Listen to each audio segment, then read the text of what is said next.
जय हिंद दोस्तों, मेरा नाम गौरीशंकर गुप्ता है और हम डिस्कस कर रहे हैं यूनिट नंबर 2 वेक्टर अलजेब्रा। और दिस इज लेक्चर नंबर 1 और इस लेक्चर में हम डिस्कस करेंगे स्केलर और वेक्टर क्या होते हैं उसके बारे में। तो बेसिकली स्केलर क्वांटिटी क्या होती है? स्केलर एक फिजिकल क्वांटिटी होती है जिसमें हमें सिर्फ मैग्नीट्यूड की ज़रूरत होती है। मैग्नीट्यूड का मतलब है किसी वैल्यू की ज़रूरत होती है, तो उसको हम बोलते हैं स्केलर क्वांटिटी। जैसे आपको लेंथ चाहिए तो लेंथ में आपको सिर्फ वैल्यू की ज़रूरत है। हाइट में आपको सिर्फ वैल्यू की ज़रूरत है। जैसे आपकी हाइट 162 सेंटीमीटर है, ठीक है, लेंथ 5 सेंटीमीटर है, मास 2 kg है, टाइम 2 PM है, ठीक है। तो यहाँ पर आपको सिर्फ वैल्यू से मतलब है, कौन सी डायरेक्शन से वो वैल्यू आ रही है उससे हमें कोई लेना देना नहीं, ठीक है। तो टाइम अगर 2 PM है तो यहाँ पर हमें डायरेक्शन की ज़रूरत नहीं कि 2 PM ईस्ट में है, वेस्ट में है, साउथ में है या कहाँ पर है। सिमिलरली स्पीड है, यहाँ पर आपको सिर्फ वैल्यू से मतलब है कि इसकी स्पीड 10 किलोमीटर पर आवर है, 12 किलोमीटर पर आवर है, ठीक है। यहाँ पर हमें डायरेक्शन की कोई ज़रूरत नहीं है। तो यहाँ पर सिर्फ आपको एक नंबर की ज़रूरत है, वैल्यू की ज़रूरत है। उस ऐसी फिजिकल क्वांटिटी को हम बोलेंगे scalar quantity. Similarly vector quantity क्या होता है? यहाँ पर आपको वैल्यू तो चाहिए ही, उसके साथ साथ आपको डायरेक्शन की भी ज़रूरत है। तो वैल्यू और डायरेक्शन जब हमें दोनों की ज़रूरत हो तो उसको हम बोलेंगे वेक्टर क्वांटिटी। जैसे यहाँ पर मैंने कुछ एग्जांपल लिखे, डिस्प्लेसमेंट, वेलोसिटी, एक्सीलरेशन। तो इसको अगर मैं आपको एक एग्जांपल से समझाऊँ तो मान लो हमारे पास ये एक घर है, ठीक है, ये हमारा घर है, और मैं आपको बोलूँ कि जो आपका घर है वहाँ से 1 किलोमीटर दूर पर एक शॉप है, वहाँ से एक चॉकलेट लेकर आओ। तो आप बोलोगे सर 1 किलोमीटर हमारे घर से, तो मैं किस डायरेक्शन में जाऊँ 1 किलोमीटर?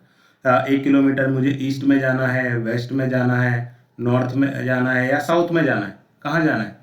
तो मुझे वहाँ पर आपको 1 किलोमीटर के साथ साथ आपको डायरेक्शन भी बतानी पड़ेगी कि आप 1 किलोमीटर ईस्ट में जाओ, ठीक है। वहाँ पर चॉकलेट की दुकान है, वहाँ से आप चॉकलेट परचेज करके लाओ। तो यहाँ पर मुझे आपको तो किलोमीटर तो बताना ही पड़ा, 1 किलोमीटर है, बट यहाँ पे आपको साथ साथ में मुझे डायरेक्शन की भी ज़रूरत पड़ रही है। तो जहाँ पर आपको वैल्यू मतलब किलोमीटर भी बताना पड़ा और उसके साथ साथ मुझे डायरेक्शन भी बताना पड़ा कि आप 1 किलोमीटर ईस्ट में जाओ, वहाँ आपको चॉकलेट की शॉप मिलेगी। तो यहाँ पर हमें दोनों क्वांटिटी की ज़रूरत पड़ रही है, मैग्नीट्यूड और डायरेक्शन, यानी वैल्यू भी चाहिए और उसका डायरेक्शन भी चाहिए। तो उस क्वांटिटी को हम क्या बोलेंगे? Vector quantity. तो यहाँ पर ये कुछ एग्जाम्पल है फिजिकल क्वांटिटी से जिसमें हमें क्या होती है, मैग्नीट्यूड मतलब वैल्यू और डायरेक्शन दोनों की ज़रूरत पड़ती है। जनरली हम नोटेशन यूज करते हैं वेक्टर क्वांटिटी के लिए, इसके ऊपर हम बार नोटेशन लगा देते हैं, ए बार, बी बार, या हम एरो भी यूज करते हैं, है ना। ए के ऊपर देखो ये एरो लगाया, बी के ऊपर एरो, तो ये वेक्टर के लिए होता है। स्केलर में हम सिंपली स्मॉल लेटर यूज करते हैं, के, एल, एम। यहाँ पर कोई भी एरो नहीं लगाना है, एरो हम सिर्फ वेक्टर क्वांटिटी के लिए लगाते हैं। तो या तो आप बार लगा लो या चाहे आप एरो लगा लो, दोनों नोटेशन यूज होते हैं, उस चीज का ध्यान रखना। Now if you observe the representation of vector, तो vector according to the dimension उसके रिप्रेजेंटेशन अलग अलग हो सकते हैं। जैसे यहाँ पर मैंने डायमेंशन लिखे R1, यहाँ पे R मतलब रियल नंबर्स लेने हमें, और यहाँ पर ये 1 का मतलब है सिंगल डायमेंशन, ये 1 डायमेंशन की बात हो रही है। यहाँ पर 2 डायमेंशन की बात हो रही है, 3 डायमेंशन की बात हो रही है, 4 डायमेंशन। तो यहाँ पर आप जितने भी डायमेंशन चाहे उतने ले सकते हो। तो R1 मतलब सिंगल डायमेंशन की जब हम बात करें तो उसमें आप जो वेक्टर है उसको एक सिंगल नंबर से रिप्रेजेंट करते हो, ठीक है। यहाँ पर भी मैंने बार करके 1 आई कैप लिखा है। यहाँ पर आई कैप क्या होता है? ये जो आई कैप लिखा है मैंने, वो आपका होता है यूनिट वेक्टर। इसके बारे में हम आगे वाले लेक्चर्स में पढ़ेंगे। सिमिलरली अगर हम 2 डायमेंशन में जाए तो आपका सिंगल मेंबर की जगह यहाँ पर अब 2 नंबर हो जाएंगे। तो ये कोऑर्डिनेट फॉर्म में अगर आप लिखो तो इसको जैसे मैंने 1, 2 लिख दिया, और इसी को आप अगर आई जे के फॉर्म में लिखना चाहो तो 1i + 2j। तो यहाँ आई बार ये यूनिट वेक्टर है एक्स कोऑर्डिनेट का, और जे बार यूनिट वेक्टर है वाई कोऑर्डिनेट का।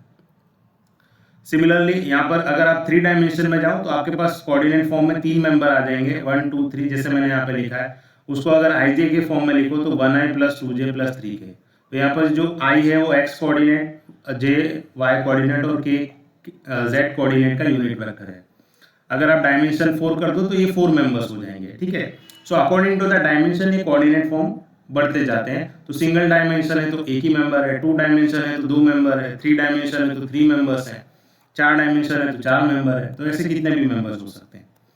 तो if you observe how will you represent any vector, जब भी मैं कोई वेक्टर बोल रहा हूँ, जैसे मैंने मान लो यहाँ पर लिख दिया x bar is equal to 2i + 3j, इसी को मैं 2, 3 भी लिख सकता हूँ। ये नोटेशन के बारे में हम आगे जानेंगे। तो मान लो मैं जब भी 2, 3 लिख रहा हूँ तो यहाँ पर आपको 2 यूनिट्स एक्स कोऑर्डिनेट में जाना है, ये आपका एक्स कोऑर्डिनेट और 3 आपको वाई कोऑर्डिनेट रिप्रेजेंट कर रहा है।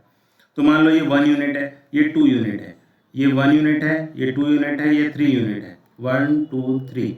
तो x आपका 2 है और y 3 है, तो ये रहा हमारा x2 और ये रहा हमारा y3। तो ये कहाँ पर, यहाँ पर आके मिल रहा है। तो ये जो पॉइंट मिला हमें, यही आपका क्या है, वेक्टर है। और इसके लिए हम एरो का नोटेशन यूज करेंगे, कहाँ से, ऑरिजिन से। तो ये रहा हमारा ऑरिजिन, ऑरिजिन से इस पॉइंट को डायरेक्ट करता हुआ आप ऐसा एरो खींच दो, इसी एरो को हम क्या बोलेंगे, वेक्टर। ठीक है, इसी एरो को हम क्या बोलेंगे, वेक्टर। सिमिलरली सेम चीज आप 3 डायमेंशन में लेके जाओ। तो मान लो जैसे मैं कोई पॉइंट ड्रॉ कर रहा हूँ 1 1 2, तो x कोऑर्डिनेट आपको 1 लेना है, y कोऑर्डिनेट 1 लेना है, तो ये 1 1, और z कोऑर्डिनेट आपका 2 है, तो मान लो ये 1 है, ये 2 है। तो यहाँ पर देखो, ये रहा आपका 1 1, तो वो यहाँ पर मिलेगा, और z भी आपको 2 लेना है, तो आपको 2 यूनिट ऊपर की तरफ जाना पड़ेगा। ये 3D में पॉइंट है, I hope you can visualise this. तो ये रहा वो पॉइंट 3 डायमेंशन में 1 1 2। ठीक है, मैं इसको इसके इक्वली कर देता हूँ ताकि आप विजुअलाइज कर पाओ। ये नहीं, ये वाला पॉइंट नहीं हमारा, ये रहा 1 1 2। तो ये रहा x कोऑर्डिनेट 1 यानी x एक्सिस से 1 unit, y coordinate 1 y axis से 1 यूनिट, और z कोऑर्डिनेट 2 यूनिट है। तो आप z में ऐसे 2 यूनिट जाओ। तो यहाँ पर ये जो पॉइंट मिल रहा है 3D में, ये हमारा पॉइंट है। और इसी पॉइंट को पॉइंट आउट करते हुए आप अपने ऑरिजिन से एक एरो ड्रॉ करो। ये जो एरो है इसी को हम बोलेंगे हमारा वेक्टर। तो यहाँ पर ये जो यहाँ पर जो निशान आ रहा है वो हमारा हेड है, ये इसका टेल है। ये जो एरो है वो डायरेक्शन रिप्रेजेंट करता है, और ये जो एरो की लेंथ है वो उसकी मैग्नीट्यूड रिप्रेजेंट करती है, मतलब उसकी वैल्यू रिप्रेजेंट करती है। सो आई होप आपको स्केलर और वेक्टर समझ में आया। Thank you everyone.